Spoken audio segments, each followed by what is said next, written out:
മറ്റൊരു ക്രിസ്മസ് കാലത്തിലേക്ക് കൂടി നമ്മൾ എത്തുമ്പോൾ ലോകത്തിന്റെ പല ഭാഗങ്ങളിലും വലിയ യുദ്ധങ്ങൾ അരങ്ങേറുകയാണല്ലേ.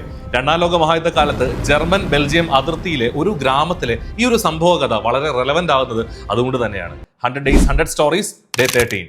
ബാറ്റിൽ ഓഫ് ഹെർക്കിൻ, അമേരിക്കയുടെ യുദ്ധ ചരിത്രത്തിലെ തന്നെ ഏറ്റവും ദൈർഘ്യമേറിയ പോർമുഖം. പരസ്പരം പോരടിക്കുകയാണ് ബദ്ധവൈരികളായ ജർമ്മൻ അമേരിക്കൻ സൈനികർ. 50,000-ഓളം ജർമ്മൻ പട്ടാളക്കാരും 30,000-ലേറെ അമേരിക്കൻ സൈനികരും ഓൾറെഡി കൊല്ലപ്പെട്ട് കഴിഞ്ഞു. ജർമ്മൻ ബെൽജിയം അതിർത്തിയിലെ ഹെർക്കിൻ വനങ്ങളോട് ചേർന്ന് ഒറ്റപ്പെട്ട ഒരു ചെറിയ വീട്. എലിസബത്തും മകൻ ഫിറ്റ്സും അന്ന് ക്രിസ്മസ് രാത്രിയിലേക്കുള്ള ഭക്ഷണം തയ്യാറാക്കുന്ന തിരക്കിലാണ്. അപ്പോൾ കതകിനാരോ തട്ടുന്നത് കേട്ട് ചെന്ന് വാതിൽ തുറന്നു നോക്കുന്ന എലിസബത്ത് കാണുന്നത് പരിക്ക് പറ്റിയ ഒരു സൈനികനെ താങ്ങി നിൽക്കുന്ന 3 അമേരിക്കൻ പട്ടാളക്കാരെയാണ്. അവർക്ക് വഴി തെറ്റിയിരിക്കുന്നു. അവർ അന്നൊരു രാത്രിയിലേക്ക് എലിസബത്തിനോട് ആ വീട്ടിൽ അഭയം ചോദിക്കുകയാണ്. ജർമ്മൻ പട്ടാളക്കാർ അറിഞ്ഞു കഴിഞ്ഞാൽ വീടടക്കം ചുട്ടരിക്കുമെന്ന് അറിയാമായിരുന്നിട്ടും എലിസബത്തിന്റെ കരുണയുടെ വാതിൽ അവർക്ക് മുന്നിൽ തുറന്നു.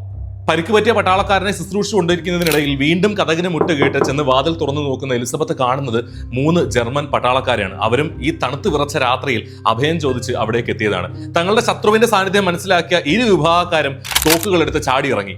അവരൊരു വെടിവെപ്പിന് തയ്യാറാവുകയാണ് എന്ന് മനസ്സിലാക്കിയ എലിസബത്ത് ഉടൻ തന്നെ അവർക്ക് നടുവിലേക്ക് ചാടി വീണു. ഇരു കൂട്ടരോടുമായി അവർ പറഞ്ഞു, ഇത് എന്റെ വീടാണ്, നിങ്ങൾ എന്നോട് അഭയം ചോദിച്ച് ഈ വീട്ടിലേക്ക് വന്നവരാണ്. നിങ്ങൾ എന്റെ അതിഥികളാണെങ്കിൽ അതിഥികൾക്ക് തോക്കിന്റെ ആവശ്യമില്ല. അതുകൊണ്ട് നിങ്ങൾ എല്ലാവരും തോക്കുകൾ പുറത്ത് വെച്ചിട്ട് വേണം വീടിന്റെ ഉള്ളിലേക്ക് കടന്നു വരാൻ വേണ്ടിയിട്ട്. ഒരു നിമിഷം ഒന്ന് ആലോചിച്ചതിന് ശേഷം ഇരു കൂട്ടരും അതിന് തയ്യാറായി. അവർ ആ വീടിന്റെ ഉള്ളിലേക്ക് കടന്നു വന്നു. അവർ ഒരുമിച്ച് അന്ന് രാത്രിയിലേക്കുള്ള ഡിന്നർ പ്രിപ്പയർ ചെയ്തു. ഒരുമിച്ചിരുന്നവർ കഴിച്ചു.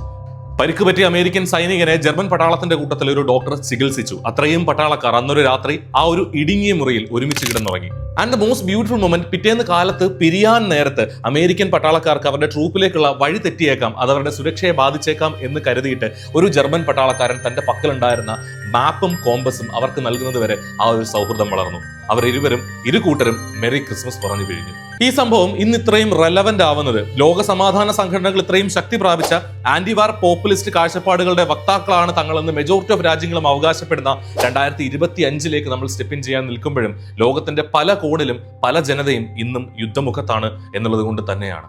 Spread love, merry Christmas.